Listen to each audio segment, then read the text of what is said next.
Você não está sozinho. E se você tem se sentido vazio, desconectado ou como se estivesse assistindo à própria vida de uma arquibancada fria e distante, não é frescura, não é drama.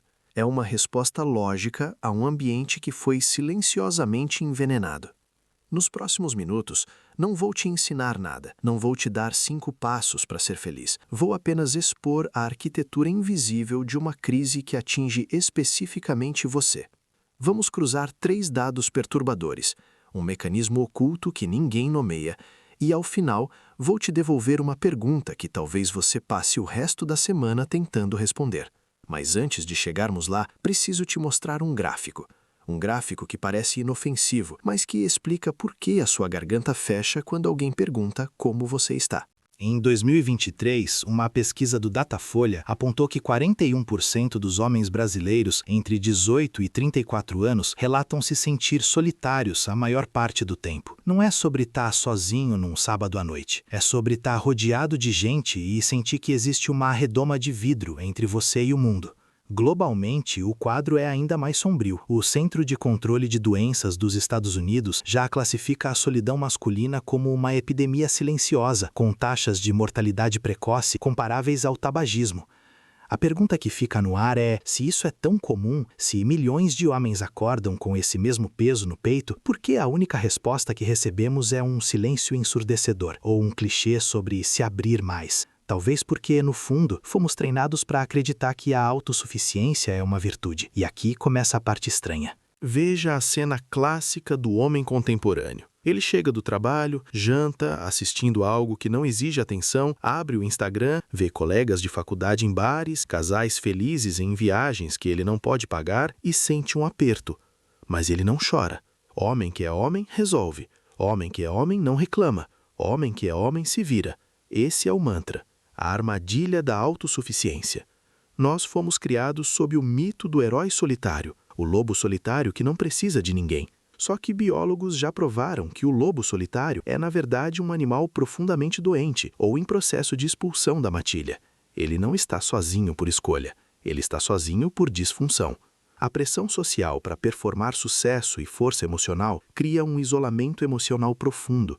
E o curioso é que quanto mais bem-sucedido o homem se torna na superfície, mais alto parece ser o muro que o separa da conexão genuína. Pense nisso como um escafandro. Ele foi projetado para você mergulhar fundo, suportar a pressão esmagadora do fundo do mar e voltar inteiro. Mas depois de anos usando o escafandro, você esquece como é sentir a temperatura da água na pele. O escafandro vira uma cela. E o pior, você mesmo tranca o capacete todas as manhãs, achando que isso é ser forte. Só que tem um detalhe que torna essa prisão ainda mais cruel: as redes sociais. Elas não são apenas um espelho, elas são um aspirador de pó da sua atenção que suga qualquer vestígio de energia para a reconexão real. Há uma percepção comum de que as redes conectam. A realidade é que elas simulam a conexão, enquanto entregam doses industriais de comparação social. É a maior fábrica de ansiedade social e depressão em homens já inventada. Um estudo da Universidade da Pensilvânia mostrou uma correlação direta e assustadora. Quanto mais tempo você passa consumindo a vida perfeita editada dos outros, pior você se sente sobre a sua própria vida imperfeita e não editada. É como comer isopor com glitter. Enche a barriga, ocupa o tempo, tem até um brilho bonito, mas não tem nutriente nenhum.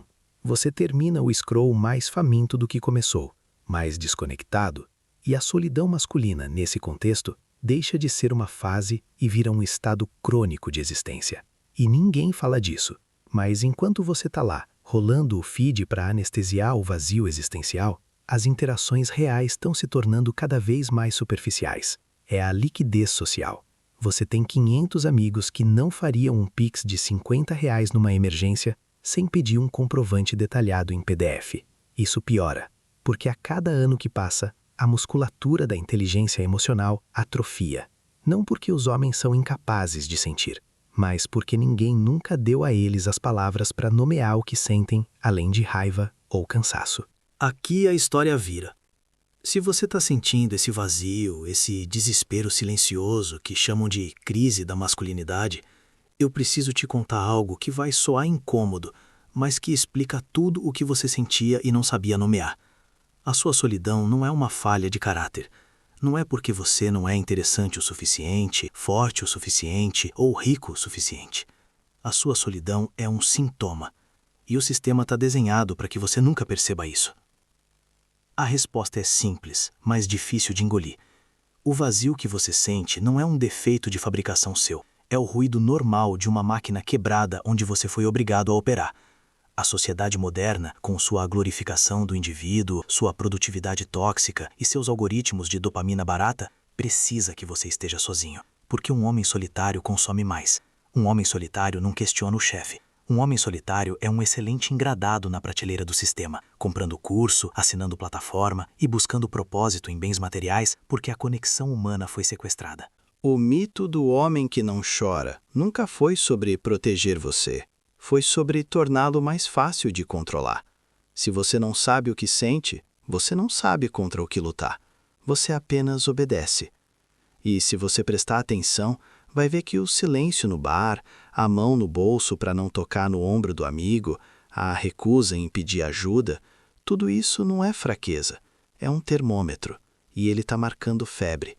O ambiente está doente, a água está suja, e o peixe está morrendo achando que o problema é que ele não sabe nadar direito. Agora, o que se faz quando se descobre que o oceano inteiro está contaminado? Essa é a pergunta que fica. Não vou te dar um guia de 5 passos, isso seria desonesto, mas posso te mostrar brechas sistêmicas. A primeira brecha está no estoicismo adaptado, não a versão de coach de Instagram que prega frieza e apatia. O estoicismo real que diz: a dor é inevitável, mas o sofrimento é uma história que contamos sobre a dor. Se a solidão é o fato, a história que você conta sobre ela, sou um fracassado por estar assim, é o que multiplica o dano. A segunda brecha está na construção de comunidades reais, não grupos de WhatsApp com 200 pessoas trocando figurinha. Falo de espaços de propósito. Grupos de corrida onde se corre lado a lado e não se fala de trabalho. Comunidades de jiu-jitsu onde você aprende a confiar seu pescoço a outro homem. Esses são os raros respiradouros, onde o escafandro pode ser retirado, nem que seja por 1 hora. A terceira brecha é a mais contraintuitiva: aceitar a solidão como uma sala de espera e não como uma sentença perpétua.